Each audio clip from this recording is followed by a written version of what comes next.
Okay, now let's talk about the Jacobian.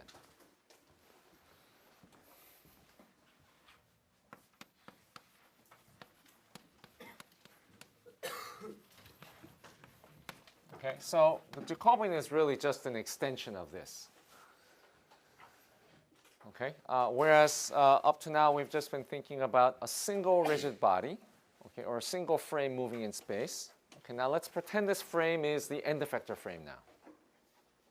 Okay, and we're just going to calculate V sub B and V sub S for the end effector frame. All right, so let's write down the forward kinematics in the product of exponentials form. Okay, so we'll look at the general case of an n-link open chain or a serial chain whose forward kinematics can be expressed in this way. Okay, all right. So let's calculate the end effector's spatial velocity. Okay, so we want this. Let's calculate that. Well, we know what this is. This is just T dot times T inverse. Okay. And we did this calculation once, okay, in the context of the wrist example. Okay, so remember I drew for you this wrist. Okay, and we calculated this. Well, good news, calculation is exactly the same. All right, so let me just remind you of that very quickly. Okay, so let's do T inverse, easy part. So T inverse is just the inverse of this. Okay, so it's just M inverse e to the minus Sn theta n dot dot dot e to the minus S1 theta 1. Okay, that's T inverse. Now we need to calculate T dot. Okay, so if you think about what T dot is, M is constant. Okay, the S's are all constant.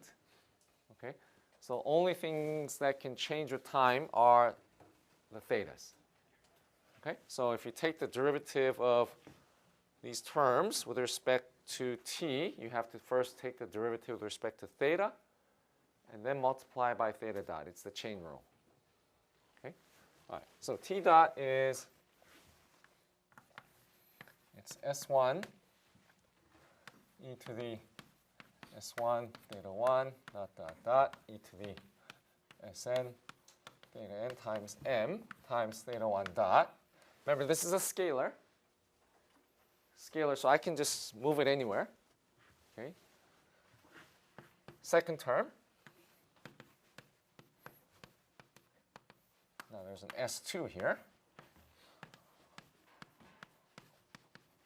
Dot dot dot e to the Sn theta n. Got a little more room. Times m times theta 2 dot. Can we do this?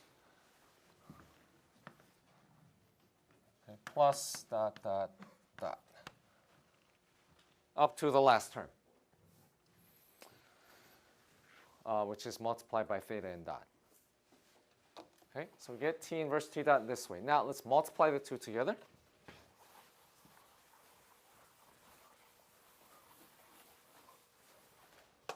Okay, so if you multiply the two, we get V sub S is T dot times T inverse. So you see that a lot of things start canceling. Okay, this, let's see, it's T dot times T inverse. Well, okay, let's just, we get S1 theta 1 dot.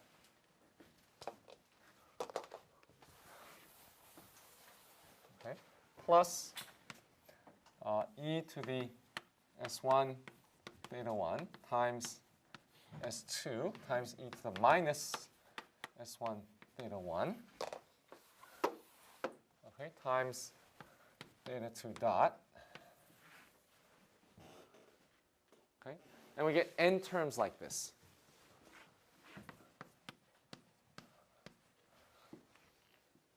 Okay, so you can see that each term gets progressively longer. Okay, second term has a e to the s1 theta 1. The third term is going to have a e to the s1 theta 1 times e to the s2 theta 2 with stuff in the middle and back. Okay, so it gets progressively longer, messier. Okay, in vector form, get rid of the square brackets. We get v sub s is s1 theta 1 dot plus, okay, this term. This is a rigid body transformation. It's like a T, some T. This is your 4x4, right, screw. 4x4 representation of this screw.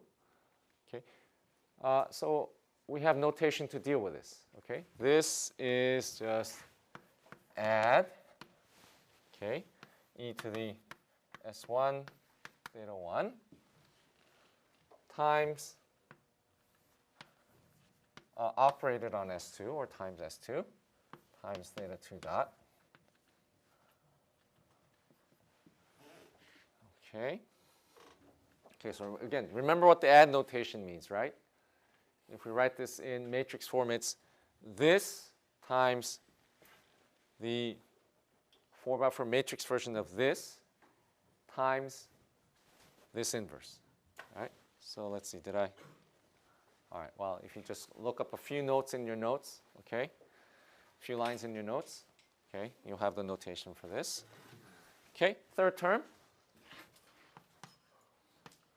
Add e to the s1 theta 1, e to the s2 theta 2, okay, operated on s3 theta 3 dot, okay, and it goes on for n terms. Okay, so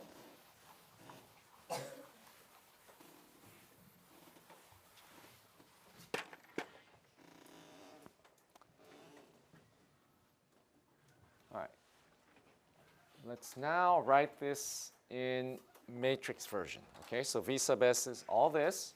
Okay, so this is equal to, what I'm going to do is I'm going to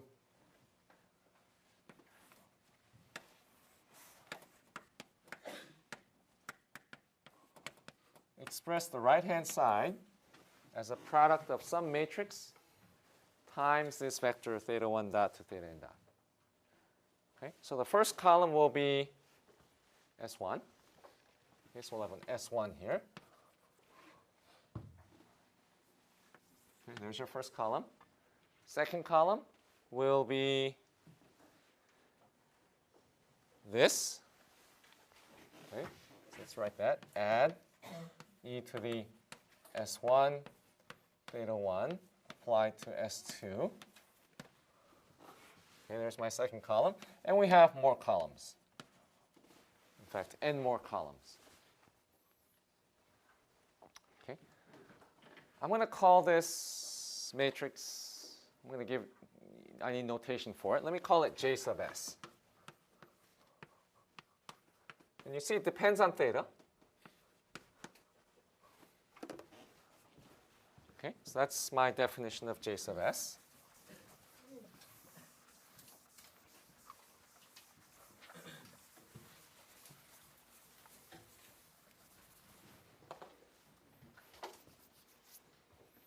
Okay, so J sub S is what? It's a 6 by n matrix.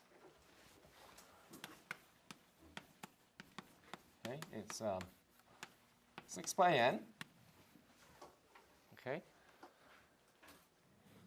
What does the ith column of J sub S look like?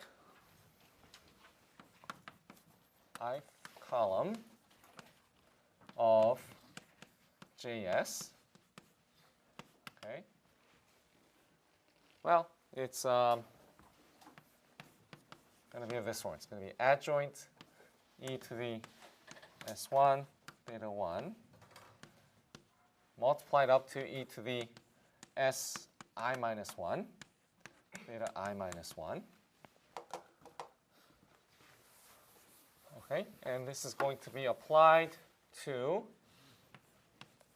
s of I. Okay. All right. So so if we call this transformation, say, I don't know. All right. Well, okay. So recall. Okay. Add. Let's just use some arbitrary notation. Add, say, t applied to, say, s. Okay, remember what this means? Is t times s times t inverse. Okay.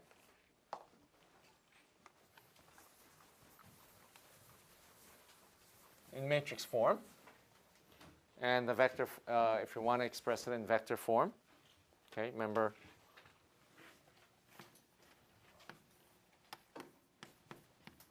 Oops. Okay. Or if t equals rp01, okay. Okay, let's write this in matrix form. Okay. Or if t is written this way, in vector form. Okay. It's this.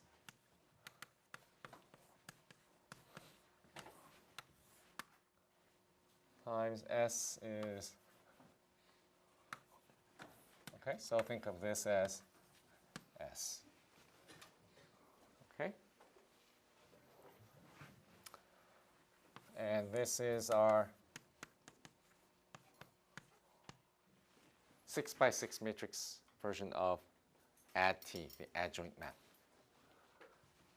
Okay, so we can calculate the Jacobian this way. I think we have a pretty clear procedure, okay, how to calculate the Jacobian. Okay, what do? Well, what we do is we first calculate t, this t, which is this, e to the s1 theta 1 times e to the s2 theta 2, up to e to the s I minus 1 theta I minus 1. Okay, so we can do this. Just write a program to calculate this exponential. We can do this. We have closed form formulas for evaluating these matrix exponentials. Okay, and then once you calculate t, okay, then you know t equals rp01.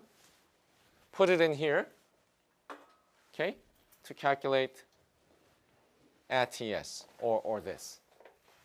Okay, so that's one way to do it. But we always ask the question here in this class, right? Well, before when we do these calculations, we think, is there maybe sort of a physical meaning, an intuitive, okay, explanation, okay, behind this formula? Okay, is there some physical meaning that we can attach to this or to this?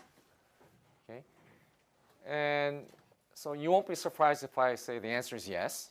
Okay, there is a nice physical meaning to that. Okay, so let me explain to you what that is. Okay, so physical sort of a intuitive, okay, meaning behind this formula.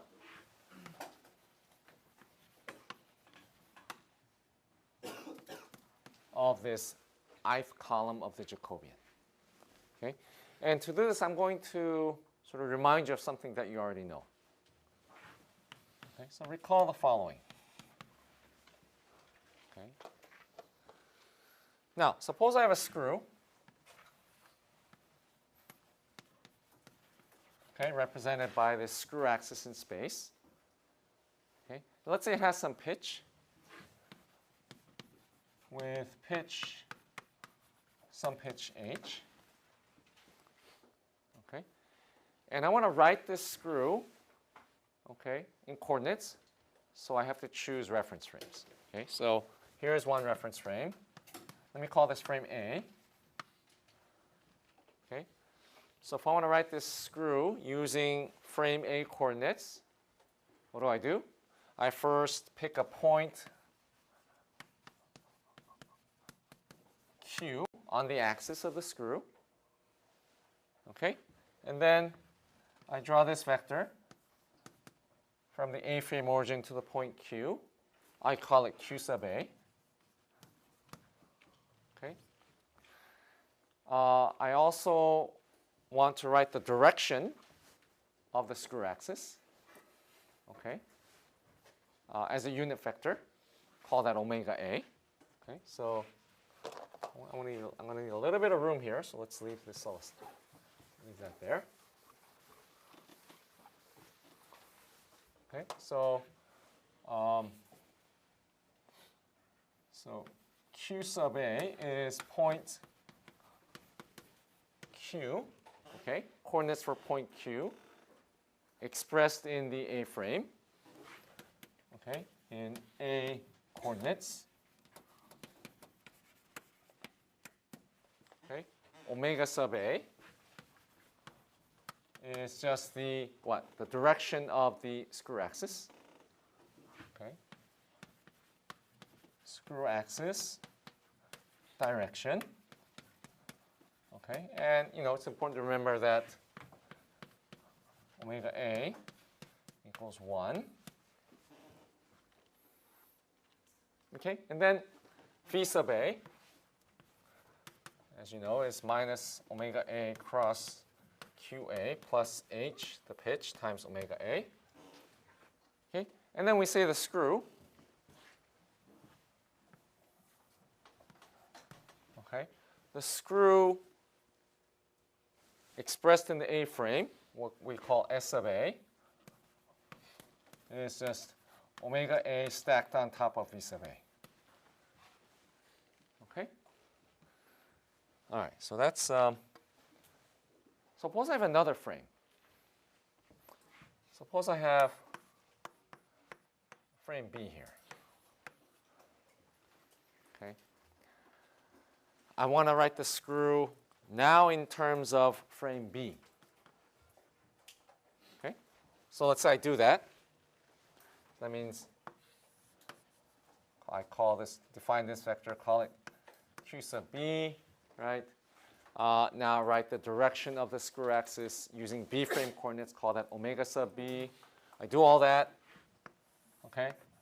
Then I can say this screw, S sub B, is just omega B stacked on top of V sub B. Okay? All right, so what's the relationship between SA and SB? Well, okay, it's this. S sub A is just add T AB S sub B. Okay, we're going the other way. S sub B is add T BA S sub A. Okay, so this is the relation between SA and SB. Okay, it's defined by the adjoint. So this adjoint is coming up in a lot of places. Okay. All right, now I just erased it, but if you think about, all right, well, before we get to that, let's stay with this.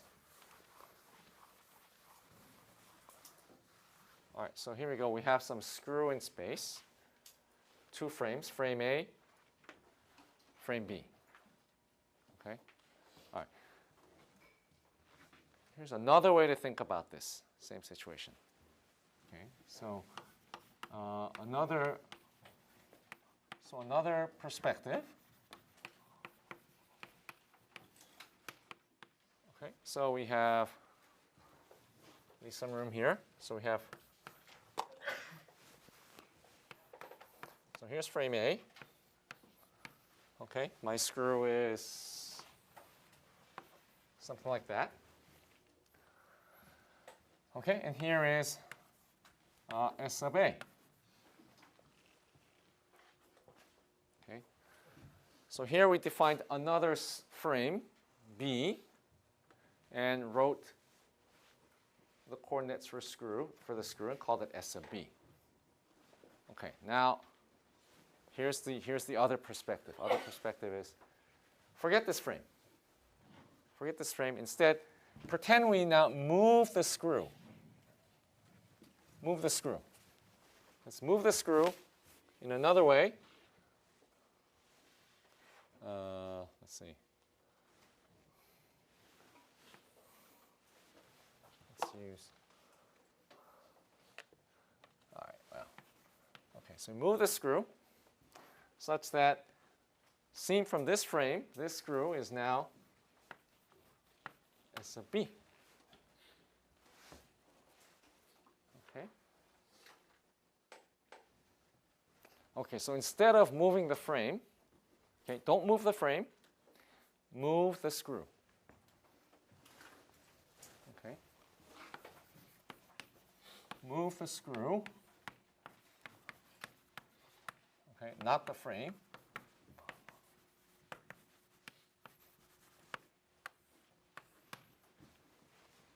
Okay, so how are we moving the screw? Well, we're applying this transformation, right? T sub AB.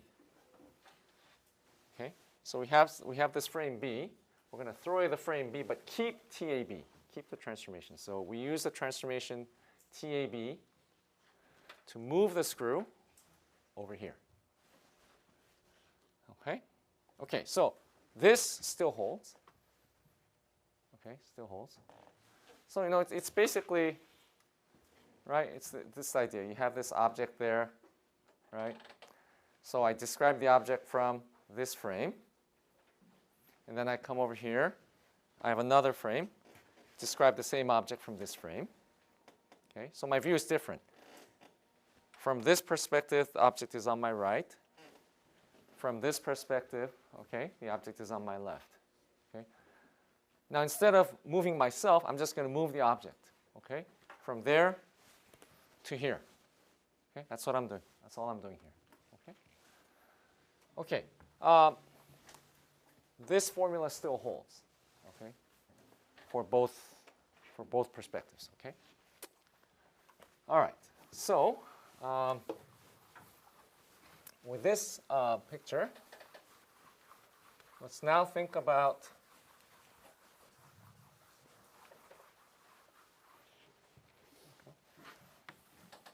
okay. So now let's think about the second column. Okay. Now consider. Okay. Well. J sub S. Okay, so first column. First column equals what? Just S1, right? Okay, S1 is what?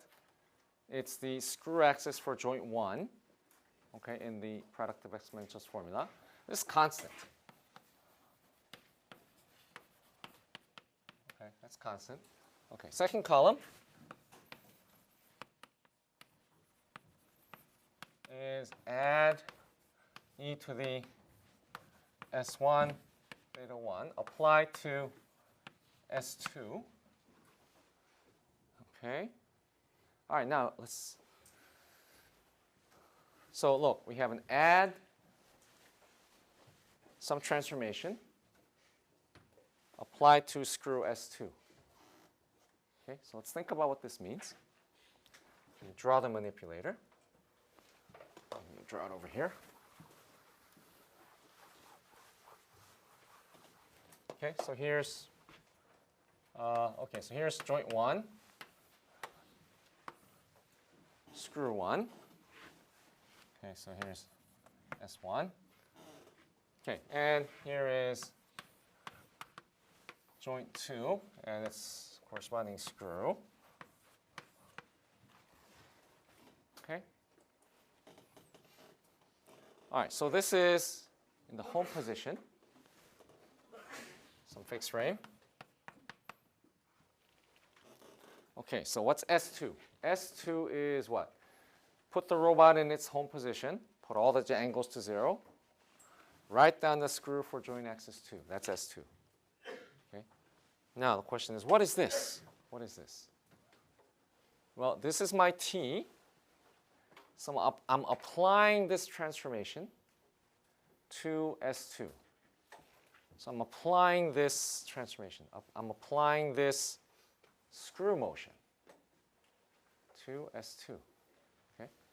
So if I apply the screw motion to S2, what am I doing? I'm rotating around this axis by theta 1. So this rotates to somewhere over here.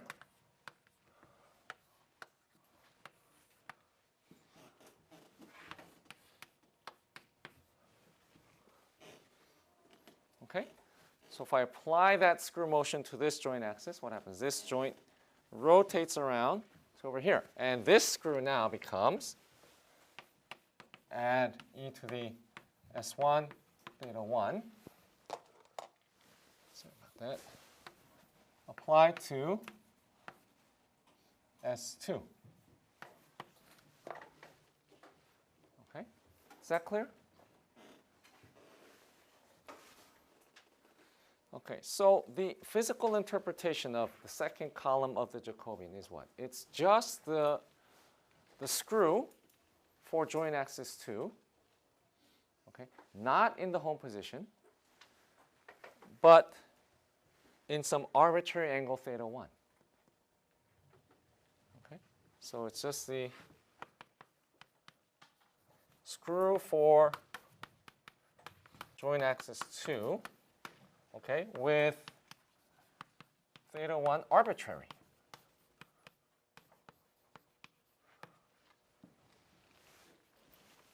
Okay?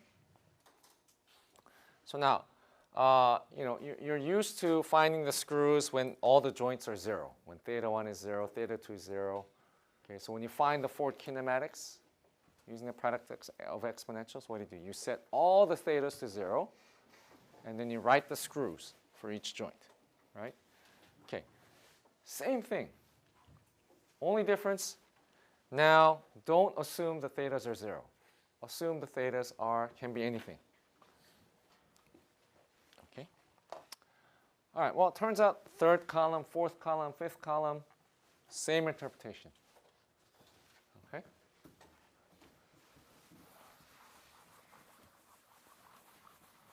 Okay, so similarly, okay, so the ith column of J sub S, okay, this is just the screw for joint axis I. Okay, it's a screw for joint axis I, okay, with one important difference from the product of exponentials for kinematics formula, and that is that these joints theta, okay, are not 0, but arbitrary.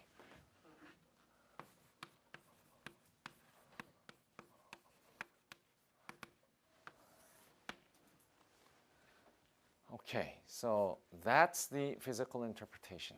Okay, so all right, so if you want to find the ith column, you have two choices. You can use the formula. Okay, sometimes that's the only choice you have. Or the other choice is, if the manipulator has a nice structure and you can look at it, okay, and you can visually write down the screw for joint axis I, okay, that's a better way, a more intuitive way.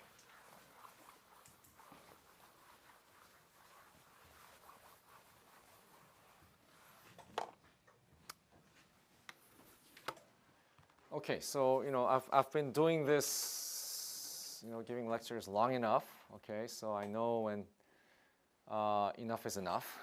Okay, so I can see that we better not do any new stuff here. So let's do examples.